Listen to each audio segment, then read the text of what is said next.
Morning. Now, before I begin, this has nothing to do with the lesson whatsoever, so don't think this is an illustration.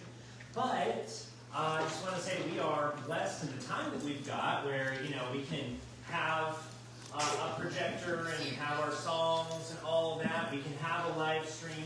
Sometimes that whacks out.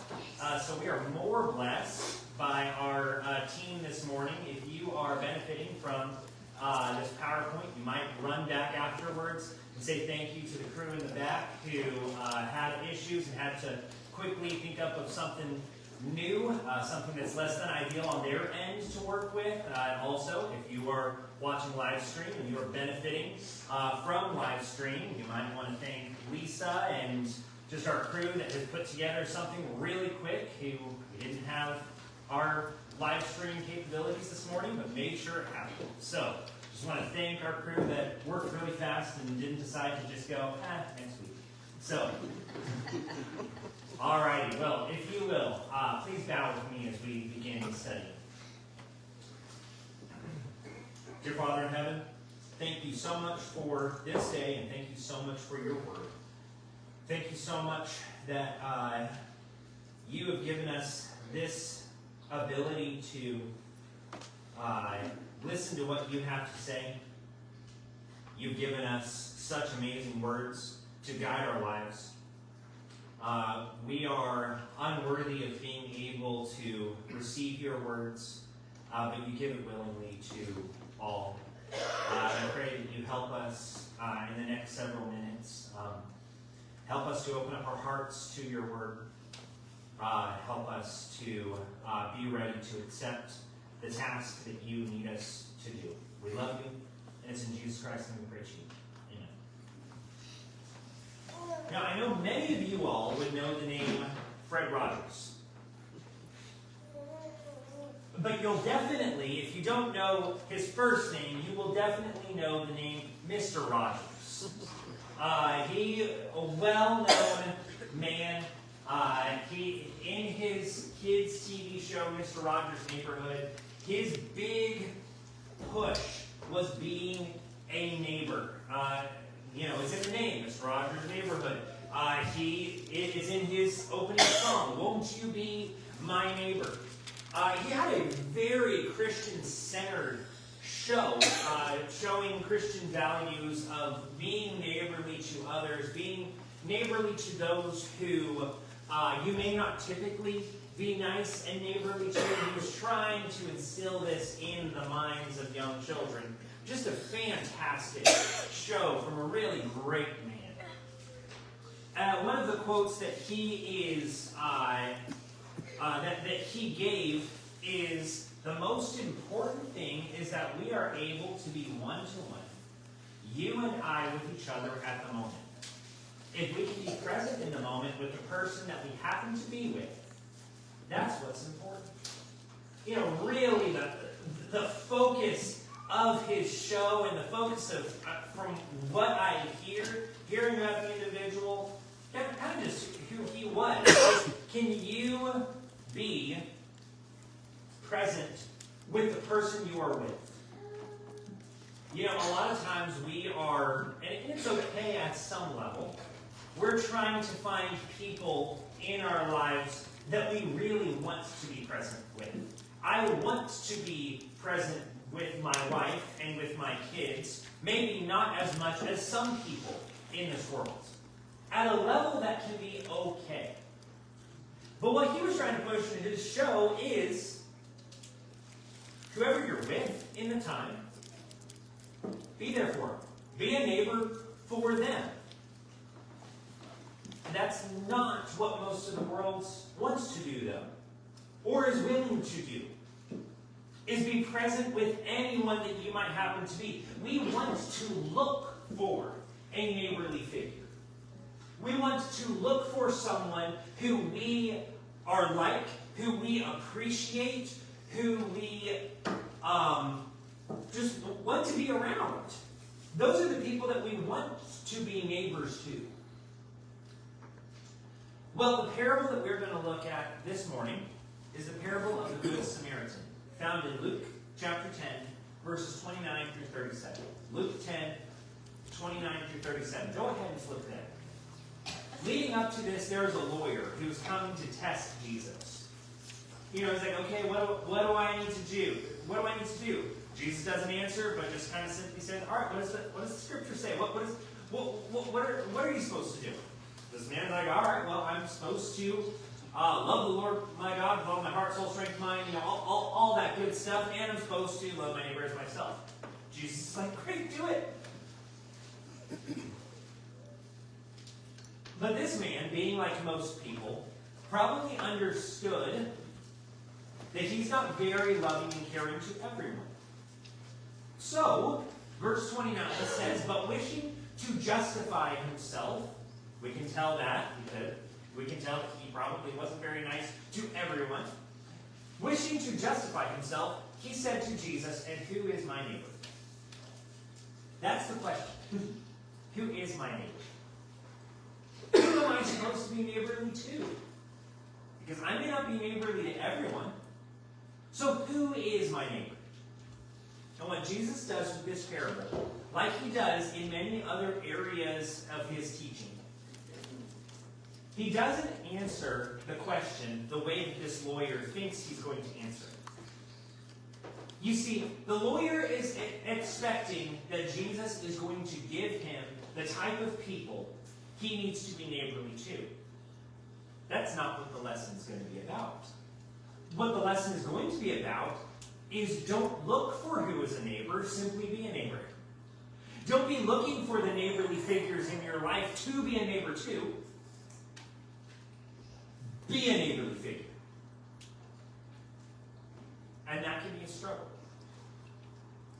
That can be a struggle to not look for someone who I consider is worthy of my time and is worthy of my mercy. That's not what I'm supposed to do.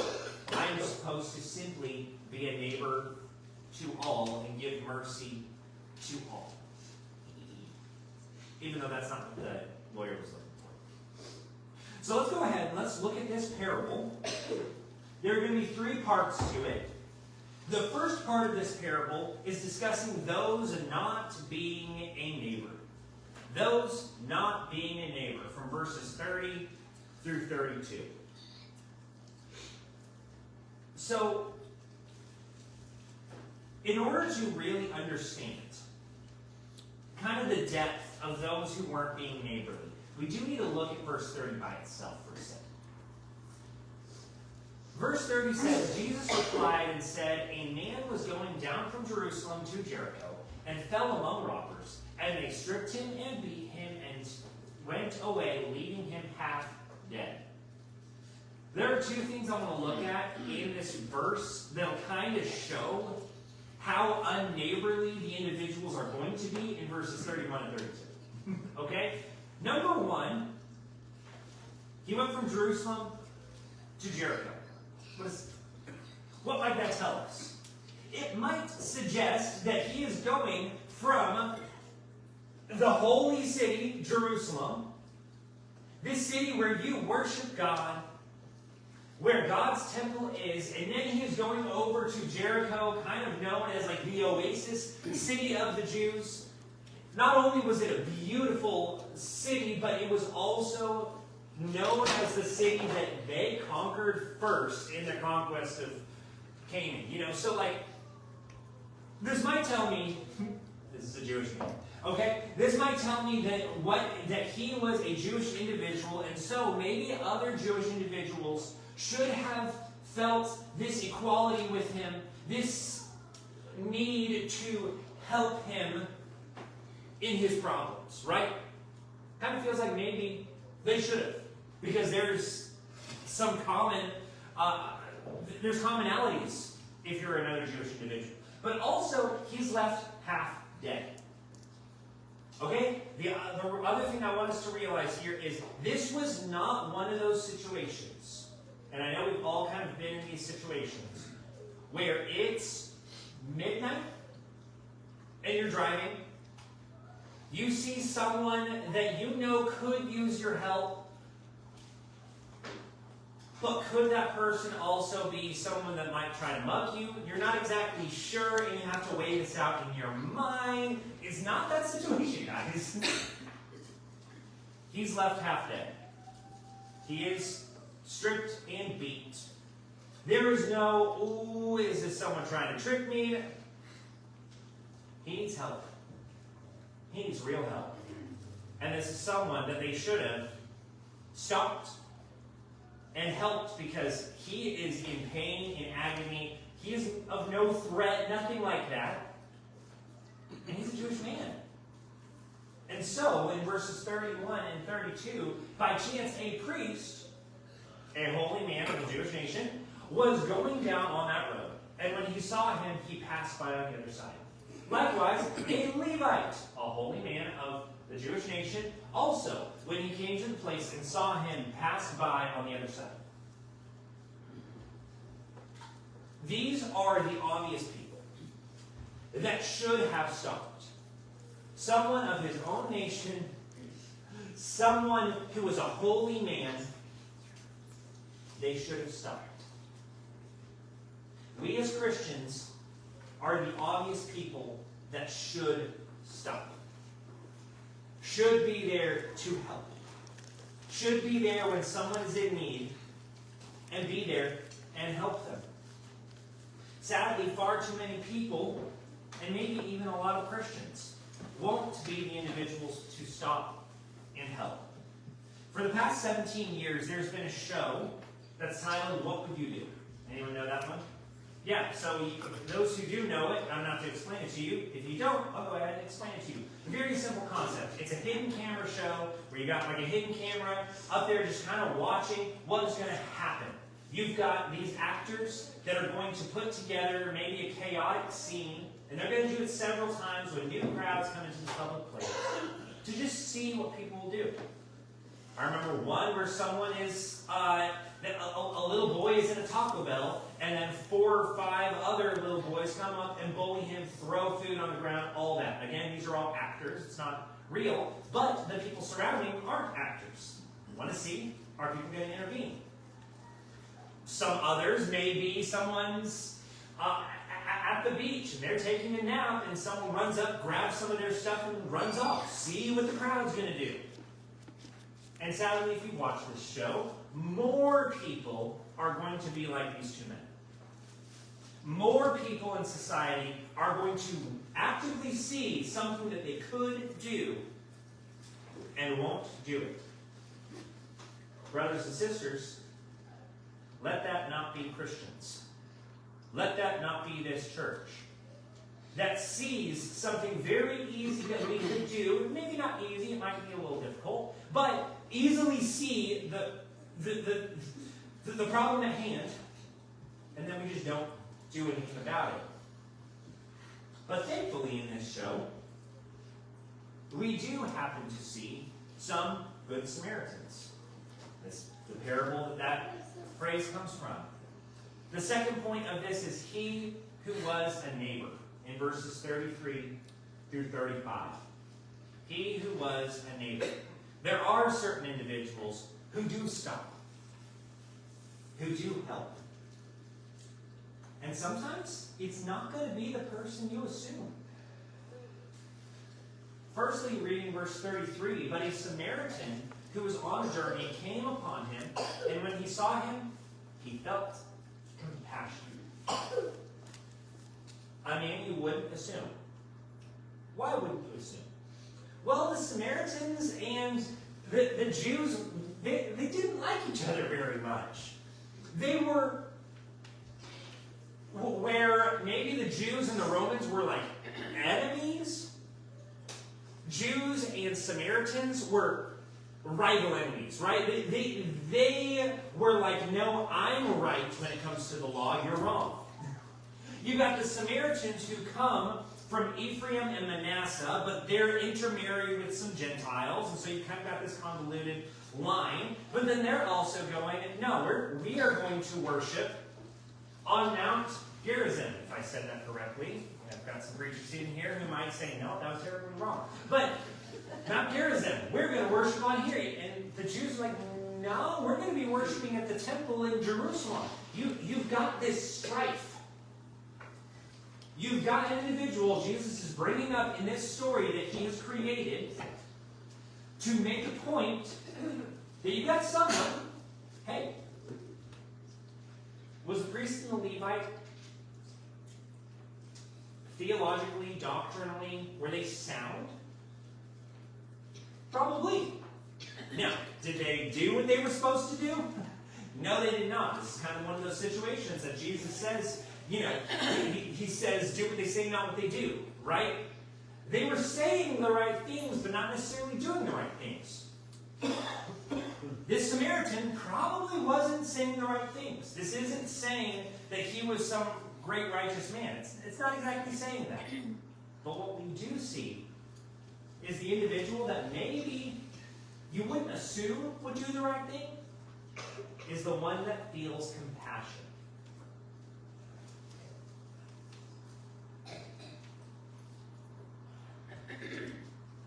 This Jewish man was not going to assume that this Samaritan man was going to help him.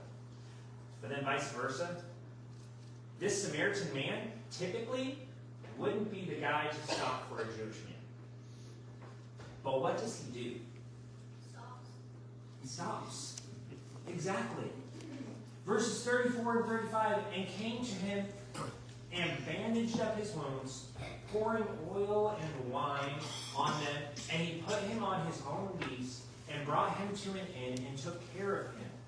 On the next day he took out 2 denarii and gave them to the innkeeper and said, take care of him, and whatever more you spend, when I return, I will repay you.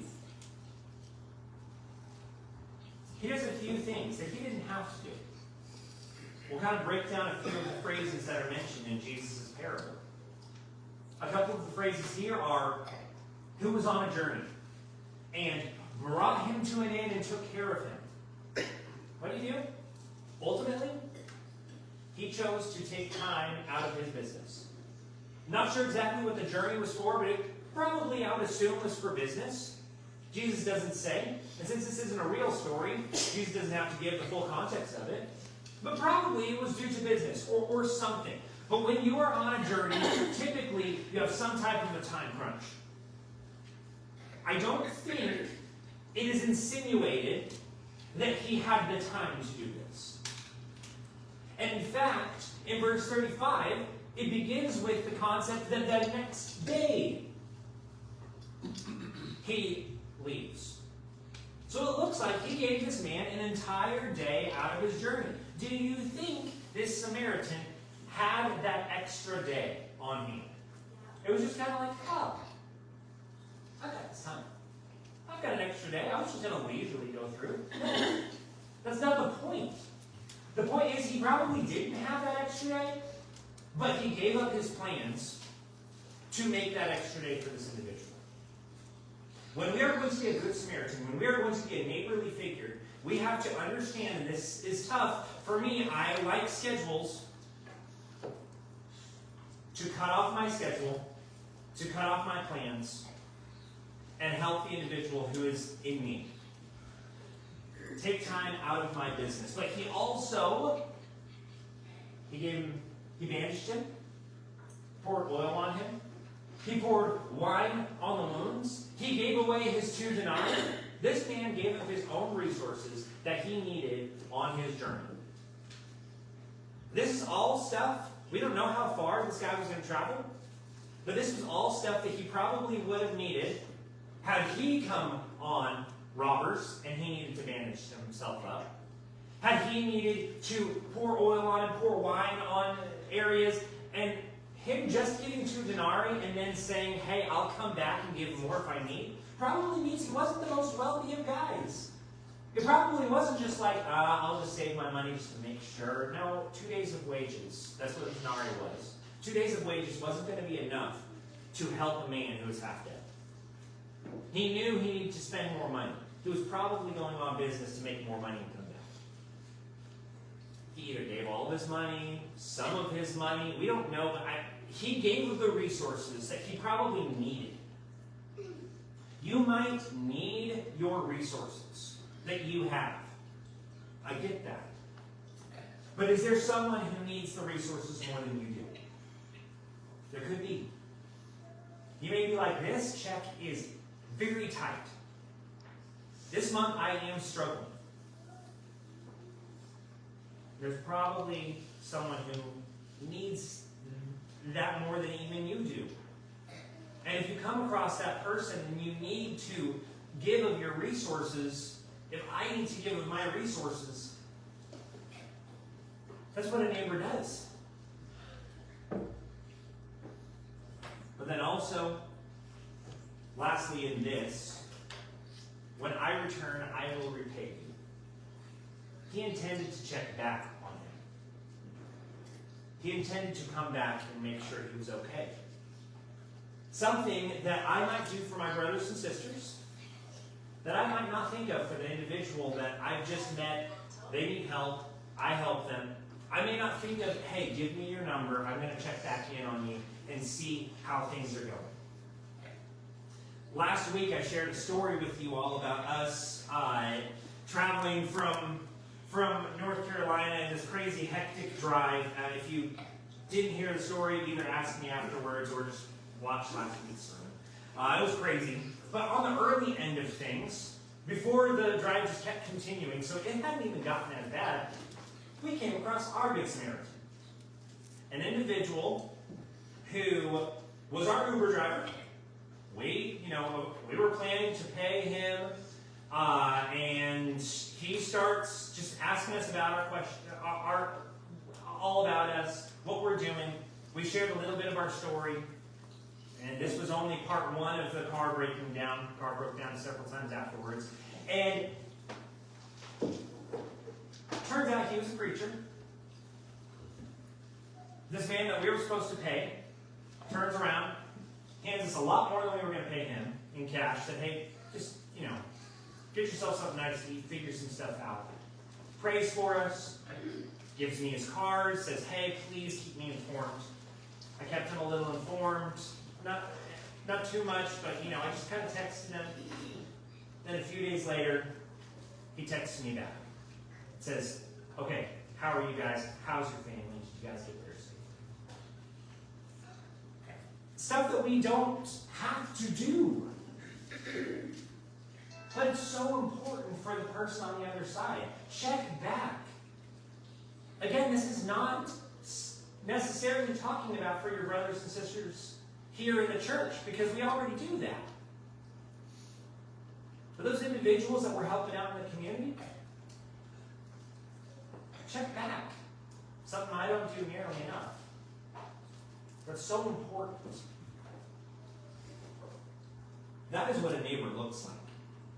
And since we've spent so much time on this, and Jesus spends so much time on this, the third part of this parable, which isn't even a part of the parable at all, it's just the questions afterwards, shouldn't take up too much time. It should be very quick to understand. Won't you be a neighbor? Part number 3, from verses 36 through 37.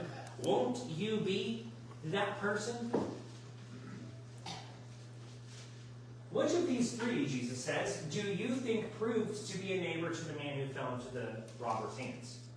Maybe the lawyer's thinking, okay, Jesus is now asking me the question of who is the neighbor, and then now I'll figure out who's the person that I'm supposed to be neighborly to. So he answers, and said, the one who showed mercy toward him. Maybe this lawyer's thinking, okay, so if someone shows mercy to me, then I will be neighborly to them. I will love them as myself. Nope. That is not what Jesus is saying. Then Jesus said to him, go and do the same. The point is not, look for a neighbor. If you find a neighbor, awesome. That's a great relationship to have. 2 neighbors, awesome. The point is not to look for a neighbor. The point is to be a neighbor. A neighbor simply means someone you are next to or present with. That's simply what the word means. It does not mean that they are the individual who lives next to you, even though that's how we use it. It does not necessarily mean that they are someone who is going to believe Jesus Christ like you, though we would hope to help them in that direction, it doesn't mean that we have similarities. It doesn't mean that at all. It simply means the person you are next to at that time, be a neighbor to them. Be kind to them. Be helpful to them. Who knows, maybe after a while you will have certain things in common, but that's not what you're looking for at the beginning. Be a neighbor. Remember this quote that we started with. The most important thing is that we are able to be one-to-one, you and I with each other at the moment. If we can be present in the moment with the person that we happen to be with, that's what's important. Be present with that person in the moment. Do they need you to be neighborly just through words? Be a neighbor to them. Talk to them. Let them talk to you. Work together. Be neighborly to that person. Do they need you to be neighborly through your resources? Help them. Be neighborly with the resources that God has given you. Do they need you to be neighborly through your hands and through your work? Do that. Whoever you are with in the moment, be a neighbor to them. Won't you be a neighbor? Don't be looking for the person who's worthy of your time. Simply give people your time. That's what this parable is about. And that's what we need to remember. If you need help remembering that, being that for someone, that can be tough. It can be. Because we are in a self-driven world. And this self-driven world is going to remind you to focus on you first, then you can focus on other people. So if you need help from this church to be an outwardly driven person who is focusing on being a neighbor, then I encourage you, come forward. We can help you with that. We encourage you to be that. And if you wish to be baptized for the forgiveness of your sins, the waters of baptism, I encourage you, please come forward right now. Whatever the need is, come forward. Let's get we stand and sing.